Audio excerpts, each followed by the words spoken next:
Hi everyone, welcome to Dr. CM Talks. Operation பழைய சாதம். பழைய சாதத்துல என்ன புதிய செய்தி? பல பேஷண்ட்ஸ் கேட்கக்கூடியது. அவங்க பார்த்த வாட்ஸ்அப், சோஷியல் மீடியா இந்த இன்ஃபர்மேஷன் என்ன கேட்குறாங்கன்னா, சார் பழைய சாதம் நல்லதா? சுகரை கம்மி பண்ணுமா? என்னோட அத்தை சுகர் மெடிசனை ஸ்டாப் பண்ணிட்டாங்க. இன்சுலினையும் கம்மி பண்ணலாங்கிறாங்களே. உங்க ஒப்பீனியன் என்ன? ஃபர்ஸ்ட் ஆஃப் ஆல், பழைய சாதம்னா என்ன? It is fermented rice. சமைத்த சாதம் இரவு மீந்து போனதை தண்ணியில் ஊற வச்சு ஓவர் நைட் சோக்கிங், அடுத்த நாள் காலையில் அதை பயன்படுத்தினா அது பழைய சாதம். அந்த பழைய சாதம் it is a good source of probiotics, beneficial bacteria, நல்லது பண்ணக்கூடியது. என்னெல்லாம் நல்லது பண்ணுது? சொல்லப்போனால் வைட்டமின்ஸ், மினரல்ஸ் அளவை அதிகப்படுத்துது, சாதத்தில் அயன் கண்டென்ட்டை கூட்டுது, கால்சியம் அளவு அதிகப்படுத்துது.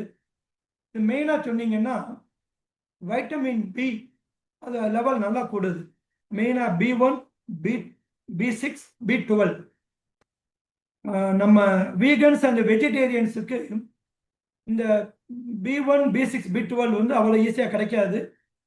இந்த பழைய சாதம் it's a good source of this vitamins.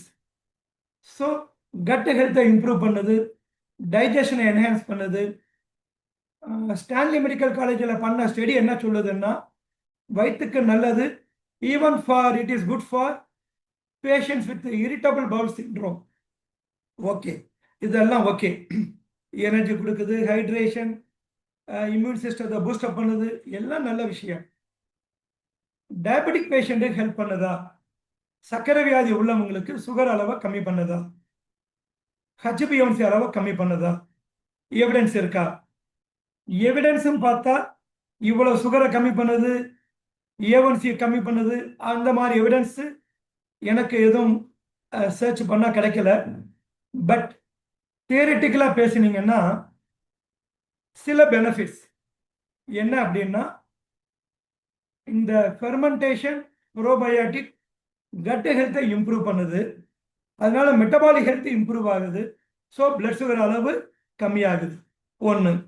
இன்னொன்று, இந்த ஃபெர்மெண்டட் ரைஸ் பழைய சாதம் இன்ஃப்ளமேஷனை கம்மி பண்ணுது, அதனால சுகர் கொஞ்சம் கம்மியாகுது.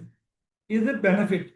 இன்னொரு பக்கம் பார்த்தா பழைய சாதம் carbohydrate, glycaemic index 72. High glycaemic index அப்படின்னா சுகர் கூடும். பழைய சாதம் ஹை கிளைசிமிக் இண்டெக்ஸ். ஸோ சாப்பாட்டுக்கு பின்னாடி கூடக்கூடிய சுகர் நல்லாவே கூடும். அப்படி பார்த்தா சர்க்கரை நோயாளிக்கு நல்லதல்ல. ஸோ அப்போ என்ன செய்யலாம்?